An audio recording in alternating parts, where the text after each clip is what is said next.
دوستای عزیزم، توی این ویدیو با بافت این خرس زیبا که با نخ اکریل بافت و قلاب شماره 2 بافته میشه در خدمتتونم.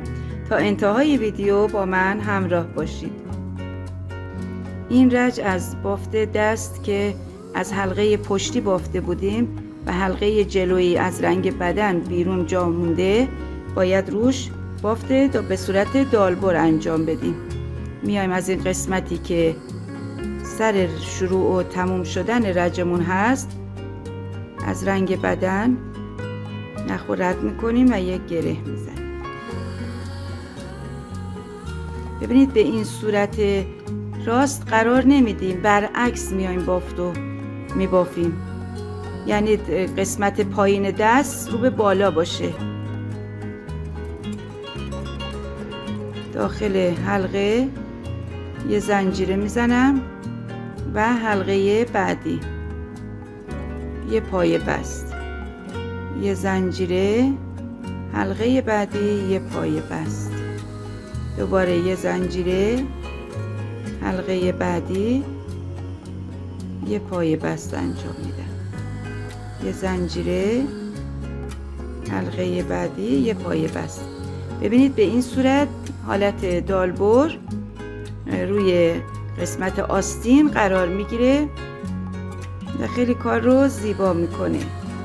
پایین لباس بدنش هم همین کار رو باید انجام بدیم. یه زنجیره است و یه پایه بست، یعنی 2 تا حلقه رو با هم در میاریم. اینجا که میکشیم بیرون دوباره هم از این حلقه در میاریم تا انتها دور تا دور. به این صورت بافتو انجام میدیم.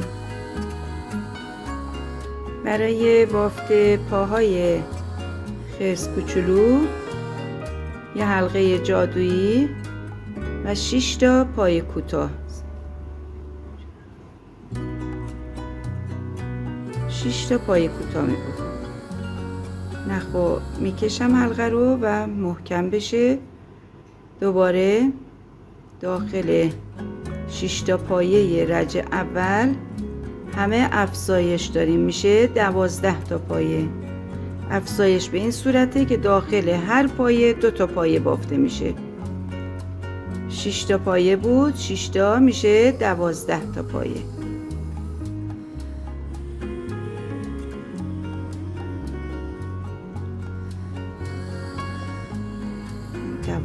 تا پایه.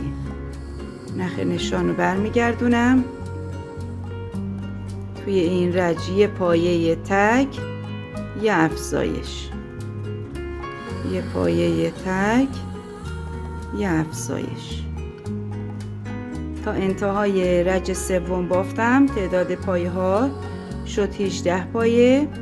نخ نشان رو رد میکنم و رج چهارم رو با 2 پایه تک و یه افزایش به این صورت افزایش رو انجام میدم. دوباره 1 2 و افزایش، 6 بار افزایش داریم. 1 2 دوباره افزایش. عزیزای من، اگه هنوز کانال رو سابسکرایب نکردین همین الان سابسکرایب کنید. من کلی بافتای زیبا توی کانال براتون میذارم. مرسی ازتون. افزایش و دوباره 1 2 و آخرین افزایش. 6 بار افزایش شد. تعداد پایه ها میشه 24 تا پایه. این 24 تا پایه رو 6 رج ساده بافی کنید. 6 رج ساده بافی رو که انجام بدین به این صورت پای عروسک آماده میشه. من اولین پا رو قبلا بافتم، پای دوم رو تموم که شد نخو قطع نکنید. برای بافت بدن با هم ببافیم. پای دوم تموم شد، نخ نشان رو در میارم چون دوباره باید قسمت پشت عروسک نشان رو بذارم.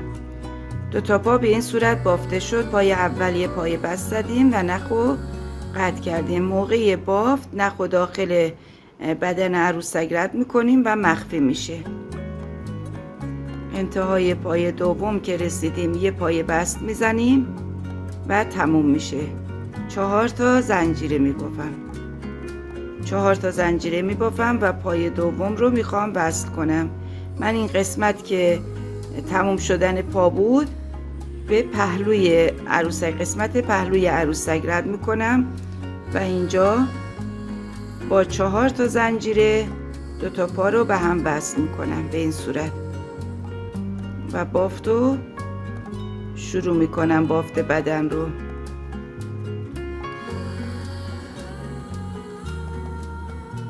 دور تا دور پا رو میبافم تا برسم قسمت زنجیره ها. دور پا رو بافتم و رسیدم به قسمت وسط که 4 تا زنجیره بود. ببینید داخل اولین پایه‌ای که میخواستم بدن رو وصل کنم من زنجیره زدم. اینجا یه پایه میبافم و روی زنجیره ها یه نخ از زنجیره ها میگیرم و 2 تا پایه میزنم. توی هر زنجیره من 2 تا پایه میبافم، یعنی 4 تا زنجیره میشه 8 تا پایه. باید یه نخ از زنجیره ها رو بگیریم و داخلشون 2 تا پایه ببافیم. این هم 4 تا زنجیره. 4 تا زنجیره رو که بافتم دوباره 24 تا پایه پای دوم رو میبافم. حتما پایه ها رو بشمارید، پا رو که میبافید. 24 تا پایه پای دوم رو هم بافتم و رسیدم به قسمت وسط پا که 4 تا زنجیره هست. طرف اول 8 تا پایه بافتم توی 4 تا زنجیره، یعنی هر زنجیره 2 پایه و این طرف هم به همین صورت میبافم. داخل هر زنجیره 2 تا پایه میبافم. رج اول که تموم شد باید پایه هامون 64 تا پایه باشه که بدن رو شروع میکنیم. این هم زنجیره 4م. 2 تا پایه رو بافتم، رسیدم به انتهای رج اول. من از این قسمت رج رو شروع کرده بودم. نخ نشان رو میذارم و 8 رج بافت ساده بافی انجام میدم. توی این 8 رج هیچ کاهش و افزایشی ندارم، فقط بافت ساده بافی. 64 تا باید پایه داشته باشیم توی رج اول که تموم میشه. 64 تا پایه رو 8 رج با رنگ بدن ساده بافی رو انجام میدیم.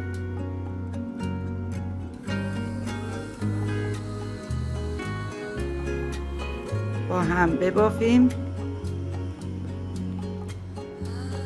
به انتهای رج 8 رسیدم از بدن و حالا با رنگ سفید بافت حاشیه رو انجام میدم. حاشیه لباس 2 رج بود، رنگ سفید و آبی، همون مدلی که دست رو بافته بودیم. قسمت پایین حاشیه رو هم به همین صورت میبافیم، یعنی از حلقه پشتی بافته رنگ سفید رو یه رج میبافم.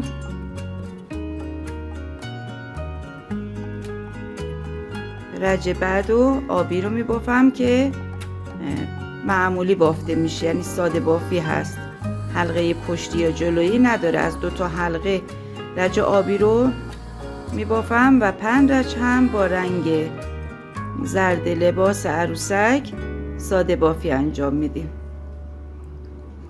با هم این 7 رج رو ببافیم.